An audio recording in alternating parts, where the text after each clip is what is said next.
wow, there is a lot more people when you're at the front here.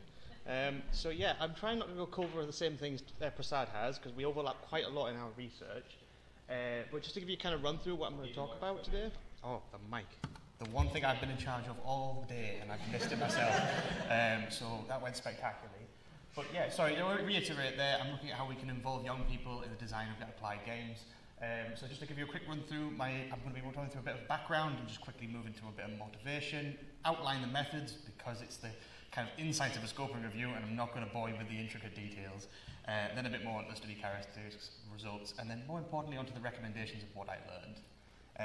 So yeah, to give you a bit of background, again, Prasad probably covered this pretty much more eloquently than I did, but applied games, there's loads of different terms for them. We have things like persuasive games, we have like serious games for health, M-health games, there's loads of different things, but often it's just designed with an additional like context or application there. But as has been kind of said before, they're kind of boring at times, or they can be not really achieving the applied context, so there's not really a coherent experience of having a fun and educational experience there. And what has come out is that the needs and preferences of children and young people are vastly different from that of adults. You've got to factor in things like the developmental age and how, as children grow up, they certainly they develop different tastes and different preferences towards their gaming, as well as their sort of education and their views on their mental health, of course. So one approach I was looking at my research is to involve end users in these research methods, because these methods promise to improve the understanding of user needs, their preferences, and then hopefully overall design quality, which neatly ties into the motivation, which is, I use the term user involvement, but this describes things like co-design, co-creation, participatory design, iterative design, just a whole wide field of different terms. And these different disciplines have developed sort of parallel traditions, so they've all, from like backgrounds of psychology to HCI, they've all adapted different processes. And there's quite a few overlaps where, you know, co-creation and co-design have been used in the same sort of definition, when other researchers will just use them individually as they are. So despite involving children and young people in playtesting and games, we don't really have a strong tradition of giving them more agency and giving them more choice on the design of these games that are generally targeted towards them. And finally, like recent analysis in very few recent years have reported a failure how we just don't document these user reporting methods. Like, we tend to talk about the output, but we don't tend to talk about the process. So a little bit more motivation is that, you know, young people are the largest consumers of games. We're seeing like it's just getting larger, that more children are playing games, and related to that, 1 in 6 children have a probable mental health condition. It may not be diagnosed, but it could be something that they're growing up with, something that's they're sort of developing over time. And particularly one of those effects was COVID, where it was sort of found out that from a sample that 83% were impacted by the COVID pandemic. Which sort of brings me down to my central research question. So it's all about designing applied games, these user involvement methods, like such as co-design, and then children and young people's participation, which is how I ended up with like the name of my research. So very briefly on my method, I did a scoping review approach. I sampled over like 1,000 papers and whittled that down to about 49. I searched 4 databases to try and cover many different disciplines. I didn't just want to focus on health, but I wanted to look at the HCI, education, behaviour, just so I could see how all these different disciplines were doing things and if there was any overlap there. I originally used NV412 for qualitative content analysis, but God, there's a lot of problems with that. So I will thank Nathan, and also not sponsoring his talk, but he's got a workshop on tomorrow. So more importantly on the results. Again, whittled it down to 47 studies, and after 2 rounds of screening, as you can see, the predominant sort of research areas, computer science and HCI, but we are seeing sort of a more growing area in education, and thankfully game design, it's catching up. I ended up with a lot of studies that were kind of repetitions of the same study, so I merged these just so I wasn't having some bias of having too many of the same studies. On to some of the characteristics. The group sizes was a very difficult one to do, because although there was like, the most frequent was 6 to 10 participants, there were some studies that were employing over 100 participants, some of them as few as only 3 or 4, and there's no sort of guideline here. The median age, when it came to sampling age, I went by how people defined young participants. So in some cases this was as young as 3 years old, and in some cases this was as old as 25, which I'm not really sure why that counts, but I just went with what they defined it as. The rather confusing bit of age range was because I looked at sort of the sample of ranges because, as I said before, developmental age, ideally studies should probably look at like kind of one focused age of say 10-year-olds or 11-year-olds, because some studies employed things of like a range up to like 10 years where they were covering 5 to 15-year-olds, and the developmental age changes over so much that how can you design for a 5-year-old same as a 15-year-old? A little bit more on the groups. Obviously, children and young people were the most frequent group in all 47 studies. It was kind of part of the whole reason I was doing the search. Researchers were another one that were typically involved in these co-design studies, where they actually had, like, often as a facilitator, but sometimes as designers. Teachers were actually a very predominant role, because a lot of studies came out of education or trying to develop games for an educational purpose. So we saw like a lot of teachers being involved because they know the young people better. And things like designers and developers, again, that encompasses a wide range from artists to music, audio, that sort of people who were involved in the design development process as well. Study length varied. Again, this is the one that was huge variation, where studies could last less than a week to over 2 years. And duration, as I said, there's an uncertainty there. So this brings me down to the main 4 questions I had in my review. This was like, what user involvement methods are doing for what purpose? So this was a whole kind of frequency question of finding out what method are we using regularly and how can we work on it, replicate it. What roles are young children and young people being involved? How are these methods implemented in detail? And finally, the last question, which sort of surfaced from qualitative content analysis, was the kind of factors that impact children and young people. This was sort of a finding that came through from analysis, that there was some areas that were showing similarity, and we'll get onto that soon. So as the first one, 43% were labelled as participatory design, and the rest were mostly co-design. There was very few overlap. We had things like instances of co-creation. There were some instances of sort of person and patient involvement, but predominantly most studies label it as participatory design, and I'm not unsure where that could be. It could just be for just like distribution purposes to conferences.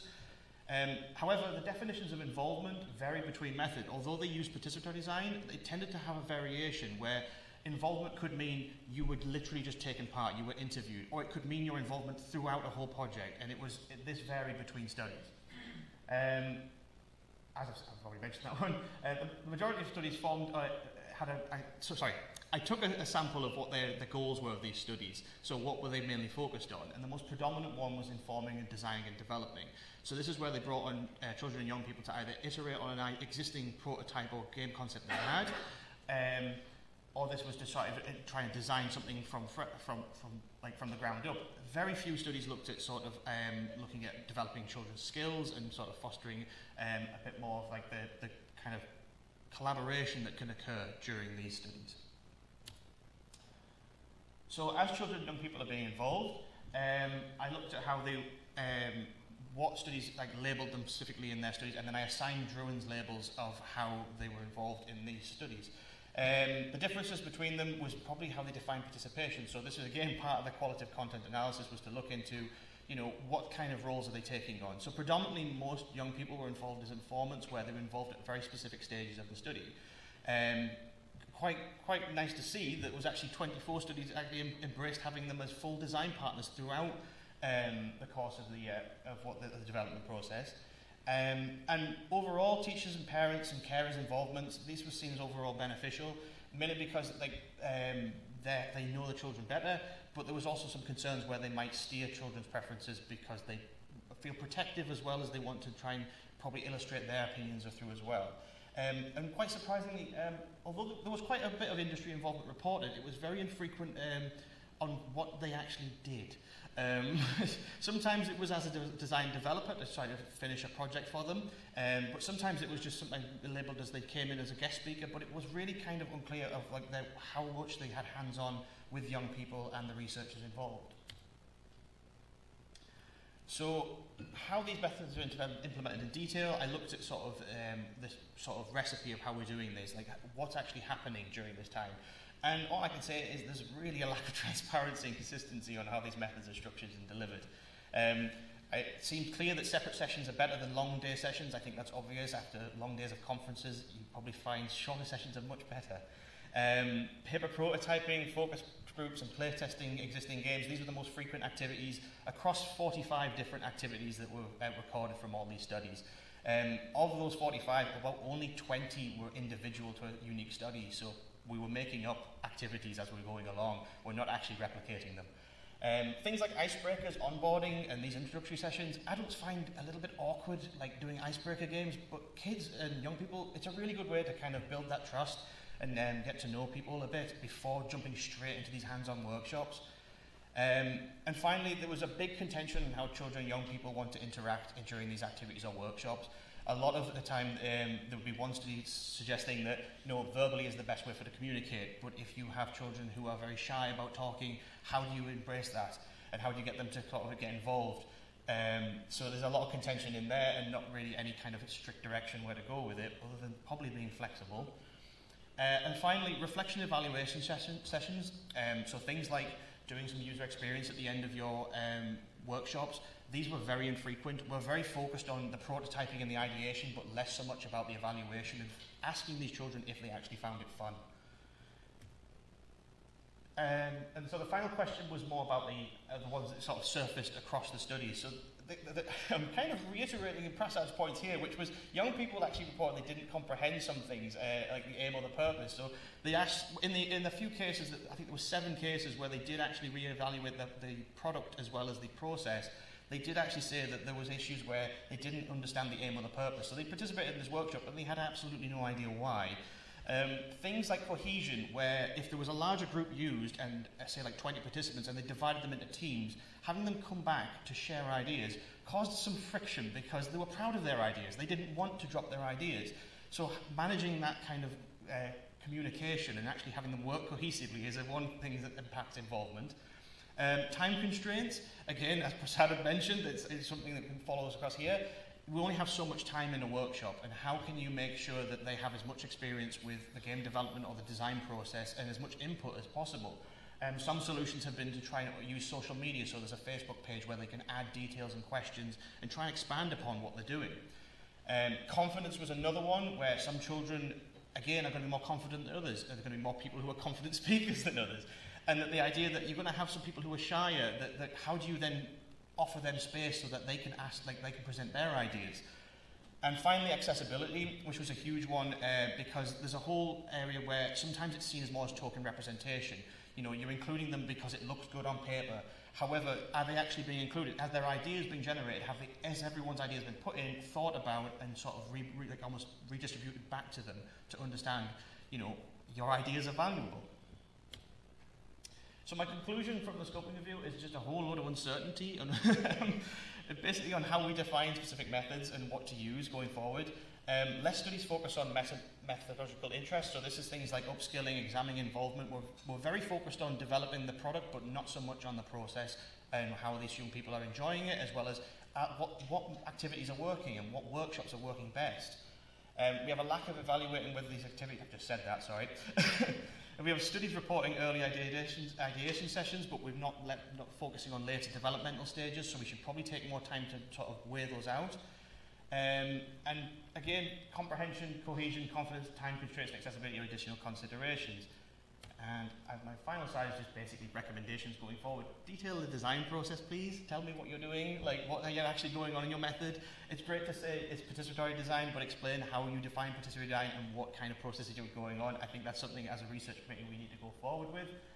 Clarity on how young people are involved, being very clear about what their role and responsibility is and what they're contributing to it. Ideally as design partners or as informants, whatever they are used at, just being clear on this. Onboard and speak to parents and teachers first. This is kind of an important one because they do tend to know young people better than us, funny enough. So it's a really good way as a kind of first step to get to know the teachers and parents first if you're involving that group, and just to speak to them and know their needs and preferences there. And I think one of the obvious things that came out was possibly be flexible in how young people want to interact. So provide different activities with a different stimuli, just so you can try and make sure there's an activity for everyone there. And finally, because it seemed like the most important one that came out from the content analysis, was affording creative time and help to help them discuss ideas. Thank you. If there's any questions there, I hopefully haven't run over time.